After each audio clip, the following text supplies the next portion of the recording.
O texto lá em Romanos, capítulo 13, versículo 1 diz: toda autoridade vem de Deus e aqueles que ocupam cargos de autoridade foram ali colocados por Ele. Irmãos e irmãs, hoje o nosso Papo de Crente é muito especial. Um programa histórico, gravado diretamente do Palácio da Alvorada, que é a residência oficial do presidente Luiz Inácio Lula da Silva e da primeira-dama Janja Lula da Silva, a nossa querida Janja. E são eles que nos recebem hoje para uma conversa sobre o Brasil, sobre o que o governo está fazendo, sobre políticas que afetam a nossa vida e a vida de todas as nossas famílias, evangélicas ou não.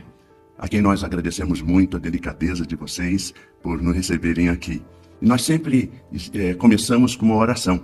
Esse é um programa que, pela primeira vez, está no governo Lula 3, que o presidente e a sua esposa conversam com o povo evangélico. Então nós vamos orar. Se vocês quiserem nos acompanhar nessa oração, nós agradecemos muito. Vamos orar. Pai querido, nós te louvamos, nós te exaltamos pela vida. Obrigado pelo dom da vida. Senhor, muito obrigado pela existência do Papo de Crente, Senhor. Nós te agradecemos muito por esse dia, por esse privilégio, por essa honra. Muito obrigado, Deus querido, pela vida do nosso querido presidente Lula, pela vida da nossa querida Janja. Nós queremos, ó Deus, pedir as tuas bênçãos, ó Deus, sobre este casal. Obrigado, Deus querido, por tudo que o presidente tem feito por este país. E que a nossa conversa aqui, ó Deus, seja esclarecedora e que o povo, nossos ouvintes, possam receber informações importantes, ó Deus, a partir dessa conversa. Pai, tome conta desse país, nós agradecemos por tudo que tem acontecido, te louvamos, ó Deus, porque a justiça tem corrido como um ribeiro perene em nossa nação. E nós te louvamos, ó Deus, porque sabemos que o Senhor escolheu o presidente Lula para estar, ó Deus querido, neste lugar. E dê cada dia mais sabedoria a ele, ó Deus, e toda a sua equipe, para que, ó Deus, esse país continue sendo um país onde a democracia seja uma realidade. Amém. Nós oramos agradecidos e o fazemos em nome de Jesus. Amém e amém. Amém. Amém. E eu tenho uma pergunta para te fazer. O que é que te motivou a iniciar essa jornada de escuta com mulheres evangélicas? Eulália, eu acho que foi conversando com algumas pessoas mais próximas que eu senti a necessidade da gente entender como que as políticas públicas do governo do presidente Lula têm afetado, têm atingido, têm chegado às mulheres, principalmente das periferias, as mulheres negras. E aí a gente não está falando de religião, a gente está falando do impacto dessas políticas na vida das mulheres. Eu conheci a Nilza, que está aqui nos acompanhando nesse momento, que é uma pessoa incrível, e a gente conversou um pouco, e aí eu me propus a dialogar, a caminhar pelo Brasil ao lado dela, da Fernanda, da Carol, você, do pastor Davi, para a gente conversar um pouco com as mulheres. E tem sido momentos muito importantes, porque a gente tem feito uma escuta realmente, mais do que eu ir falar, a gente tem feito uma escuta com essas mulheres e tem sido muito importante, tem sido... vocês, né, os evangélicos usam muito a palavra revelação. Para mim tem sido realmente um momento de revelação, de me sentir confortável nesses ambientes e muito bem acolhida. Tem sido muito bom para mim. Eu acho que tem sido bom a gente conseguir conversar e fazer algumas conexões que talvez não tivessem bem firmes. Nos seus governos anteriores, o senhor se aproximou dos evangélicos e a gente percebe hoje, nesse governo, a aproximação da primeira-dama, nessas conversas que ela tem, ouvindo testemunhos de fé por todo o país. Durante a campanha eleitoral, muita gente dizia que só ia fechar as igrejas. Verdade. Eu não conheço, eu não sei, mas quantas igrejas o seu governo já fechou? Pastor Davi, eu acho que essa pergunta é muito importante, porque ela vai me permitir restabelecer algumas verdades nesse país. Primeiro, pastor, eu não tenho o hábito de fazer política tentando dividir a sociedade por religião. Eu tento, juntar todo o povo brasileiro, respeitando todas as religiões, e conversar com as pessoas sobre políticas públicas que o Estado brasileiro tem que fazer.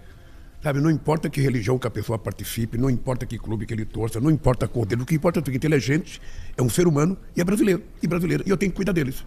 Essa é a minha lógica. Por isso que eu sempre disse que eu não gosto de ir numa igreja, em época de campanha. Sinceramente, eu não gosto nem da católica, nem da evangélica, nem nenhuma igreja. Porque eu não acho que a gente deve utilizar o nome de Deus em vão.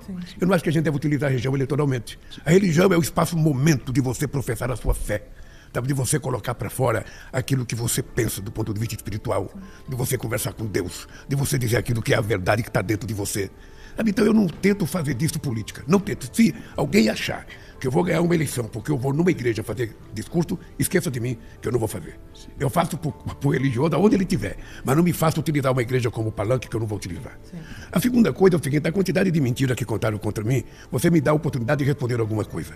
Só para você ter ideia, Em dezembro de 2003, meu primeiro ano de mandato aqui, sancionei a lei, uma lei, dando segurança jurídica para as igrejas que foram reconhecidas como pessoas jurídicas de direito privado. Isso permitiu fazer valer seus estatutos, dando às igrejas liberdade para organização, estruturação interna e funcionamento. Isso foi em 2003. Mas se não bastasse isso, em 2009, eu sancionei a lei que oficializou, setembro, como a Lei 12.025, colocando no calendário oficial do Brasil a Marcha com Jesus. Sim. É importante que as pessoas saibam que fui eu que sancionei essa lei. E agora, em 2023, eu sancionei a Lei da ausência do vínculo trabalhista e atividade religiosa. O que diz essa lei? A Lei 16.657 exclui o vínculo empregatício de qualquer trabalho realizado com vocação ou cunho religioso ou entidade religiosa de qualquer denominação. Isso permitiu reduzir a insegurança jurídica na relação entre igrejas, seus pastores e seus líderes. Então, quem quiser falar da relação do Lula com as igrejas, fale a verdade, fale das coisas que eu fiz. Porque jamais eu impediria uma religião de fazer aquilo que ela acredita que deva ser feito. Então eu mantenho, de vez em quando eu fico sabendo dessas mentiras, de vez em quando eu fico sabendo que algum pastor falou outra coisa, falou que o Lula fechou a igreja, que o Lula não sei das contas. Ou seja, a minha crença, Davi, é que Deus está em todo lugar. E Deus está vendo quem está mentindo ou quem está falando a verdade.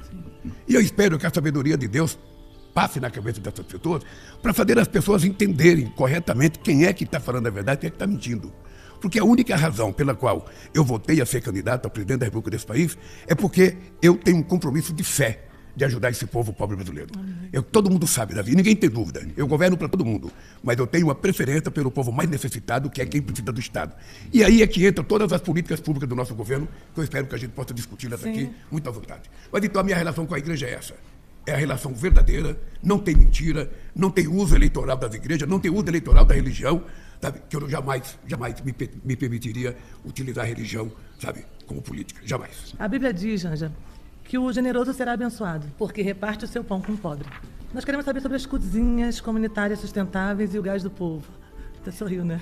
Que prazer. Como vão melhorar a vida de quem realmente tem fome, né? Como que chega a essas pessoas o projeto? Eu sorri, Eulália, porque talvez o gás do povo que o presidente Lula lançou na semana passada, a gente fez um evento muito bonito em Belo Horizonte. Eu até falei naquele momento para ele que atrás de cada gás de cozinha tem uma mãe de família, tem uma mãe que está batalhando para dar de comer para os seus filhos, que às vezes tem que cozinhar no fogão com os tijolos amontoados, colocar a lenha ali para poder cozinhar para os seus filhos. Então, talvez esse seja um dos programas mais importantes desse terceiro mandato. E isso significa também combater a fome e a pobreza. Então, eu acho que eu fiquei muito feliz com o programa do Gás do Povo. Eu acho que as mulheres desse país vão ter um pouquinho mais de segurança no cozinhar, não ter problemas respiratórios, com fumaça e tudo isso. E as nossas cozinhas comunitárias sustentáveis, que a gente também está trazendo, né, uma tecnologia social das cozinhas solidárias, que vocês sabem que na pandemia foram importantíssimas para poder manter algumas famílias naquele momento muito difícil para o Brasil, né, em que o governo negacionista que tínhamos se negou a enfrentar a pandemia como devia ser. E eu falo isso com propriedade, porque eu perdi minha mãe na pandemia, então nós perdemos um companheiro de trabalho aqui na pandemia, então eu estou num lugar de fala para isso. Então as cozinhas, a gente trouxe essa tecnologia da cozinha solidária, ampliando um pouquinho para a questão do cuidado, do tempo da mulher, que as cozinhas comunitárias vão ser esse espaço em que a comunidade, as mulheres da comunidade se apropriem daquele espaço para que elas possam também ter tempo para fazer outras coisas, estudar, cuidar um pouco de si, enfim. E a gente agregou a isso a questão da sustentabilidade com os biodigestores na produção do gás. A gente sabe que muitas cozinhas comunitárias e solidárias, elas têm uma dificuldade também por conta do gás. Então, a gente traz a questão do meio ambiente para dentro da cozinha, né, com a produção do gás, através dos resíduos orgânicos que a própria comunidade produz e o quintal e as hortas que essas cozinhas vão ter. Eu estou muito feliz com esse projeto piloto, que é um projeto que a gente espera que se transforme numa política pública e que esteja lá na Aliança Global contra a Fome e a Pobreza, que o meu marido lançou no G20, que eu tenho muito orgulho. Eu acho, viu, Lália, eu acho que me intrometendo um pouco na resposta da Janja e na tua pergunta, é o seguinte: quando nós criamos o gás do povo, é porque o gás, o botijão de 13 quilos, que é o gás que as pessoas utilizam em qualquer lugar desse país, ele sai da Petrobras a R$ 37,00. E ele chega em alguns estados a R$ 150,00, a R$ 140,00. Isso é quase 10% do salário mínimo. Então não é possível que as pessoas pobres tenham que gastar 10% do seu salário para comprar gás. E as pessoas não podendo comprar, as pessoas vão fazer fogão de lenha. Mas não é fogão de lenha como aquele que a gente conhece, que tem alto, que tem várias bocas, que tem... Não. Muitas vezes é 4 ou 5 tijolos, sabe, uma grade em cima, correndo perigo de vida, correndo perigo de se acidentar, ou muitas vezes é colocar álcool. sabe, para cozinhar. Então, nós resolvemos fazer uma coisa. Nós vamos financiar. Quase 17 milhões de famílias nesse país que estão no Cadastro Único vão receber o gás de graça. De graça. E o Estado vai assumir a responsabilidade de custear esse gás para que as pessoas possam ter dignidade, sabe, para comprar comida e para cozinhar comida. Sim. Então é isso. Outra coisa que nós fizemos para ajudar o povo pobre foi a energia elétrica. Nós agora no Brasil, quem consome até 80 kW de energia por mês não paga nada. Quem consome até 120 paga apenas a diferença. Para quê? Para que a gente possa garantir que sobre mais dinheiro para a pessoa poder comprar o que comer. Tá? Então, essas são medidas que a gente está tomando, que era para atender aquilo que é o cerne da questão, aquilo que é o mais difícil para o povo pobre. Ou seja, você não tem gás. Eu morava num lugar, na Vila Carioca, em São Paulo, eu andava quase 6 quilômetros para ir buscar um botijão de gás na cabeça, quando a minha mãe não tinha 5 cruzeiros para comprar o gás. Então, eu sei como é que o povo da periferia sofre. Eu sei como é que a gente sofre quando passa o cara do caminhão do gás gritando lá e você não tem o dinheiro para pegar o gás. Aí depois você tem que descer o morro. Muitas vezes o crime organizado se mete nisso e passa a intermediar o gás. Então nós criamos essas políticas para ver se a gente consegue fazer com que esse povo mais humilde sofra menos. Sabe? Então eu tenho certeza que isso são políticas de forma, sabe, de atingir o coração do problema do Brasil. Os mais pobres precisam ser protegidos. E os mais pobres normalmente são moradores da periferia, são pessoas negras, sabe, que são mais humilhadas. Que eu chamo essas pessoas de os invisíveis. Ou seja, a classe política não as vê. Eles só passam a ter importância na época das eleições, que vai todo mundo falar com os pobres da periferia, todo mundo tal. Aí quando termina as eleições, eles esquecem os pobres e vão jantar com os ricos. Então essas políticas dão para atender aquelas pessoas que eu considero invisíveis. E para mim, eles são visíveis e eu quero enxergá-los, em primeiro lugar. Depois eu vejo os outros. Pois eu tive fome e vocês me deram de comer. Tive sede e vocês me deram de beber. Fui estrangeiro e vocês me acolheram. Necessitei de roupas e vocês me vestiram. Estive enfermo e vocês cuidaram de mim. Estive preso e vocês me visitaram. Isso foram palavras de Jesus. Como que o governo imagina erradicar a fome de fato desse país, ou pelo menos transformar essa política numa política mais duradoura? Porque nós saímos da lista da fome, retornamos à lista, saímos novamente agora, não é? E a gente não sabe como que a gente vai conseguir segurar isso. Davi, não tem milagre nisso. Isso tem que ter compromisso e opção política do governante. Porque é o seguinte, o orçamento da União é um bolo de dinheiro que o governo arrecada de todas as pessoas que contribuem. Na hora de dividir esse dinheiro é que você tem que ter lado. Se você não tem um olhar carinhoso para o povo mais pobre, os ricos vão ficar com a grande parte desse dinheiro. Olha, por que tem muita gente ainda da classe rica que não gosta do governo, que odeia o governo? É porque nós investimos aproximadamente 400 bilhões de reais em política de inclusão social. E essa gente, eu gostaria que o dinheiro fosse para eles. Fosse para o pagamento da taxa de juros. E não para os pobres. Para que pobre quer dinheiro? Para comer? Deixa o pobre passar fome, é assim que eles pensam. E eu não estou inventando uma história, isso é a história do Brasil. É a história do Brasil. Veja, nós acabamos com a fome em 2014, reconhecido pela FAO. Eu voltei para presidente em 2023, tinha 33 milhões de pessoas passando fome outra vez. Em 2 anos e meio, pastor, nós acabamos outra vez com a fome. Agora, para que a fome seja terminada definitivamente, é preciso que haja uma consequência de políticas públicas que eleve o salário mínimo, que eleve o padrão salarial da classe trabalhadora, que eleve o nível de empregabilidade nesse país, que a gente tenha sustentabilidade na relação com os microempreendedores para que eles tenham direito. Ou seja, se a gente não cuidar disso, entra um outro cara qualquer, mentiroso, e acaba. E acaba. Você sabe que para destruir é muito mais fácil do que construir. Para fazer uma casa, você leva anos para destruir basta uma chuva. Então é importante que a gente tenha noção. Qual é a tese que eu inventei? Ou seja, se você não colocar o pobre no orçamento da União, não acaba com a pobreza. Sim. Eu vou dizer uma coisa que eu fiz agora, pastor, o pé de meia. Sim. O pé de meia, o que nós descobrimos, Eulália? Nós descobrimos que 480 mil meninas e meninos do ensino médio desistiam da escola para ajudar no orçamento familiar. Aí eu recebi essa informação do meu ministro da Educação. Eu tinha que tomar a seguinte decisão. Não tem dinheiro, eu não vou fazer nada. Ou eu vou procurar dinheiro, eu vou fazer. O que eu fiz? Eu fui atrás de dinheiro.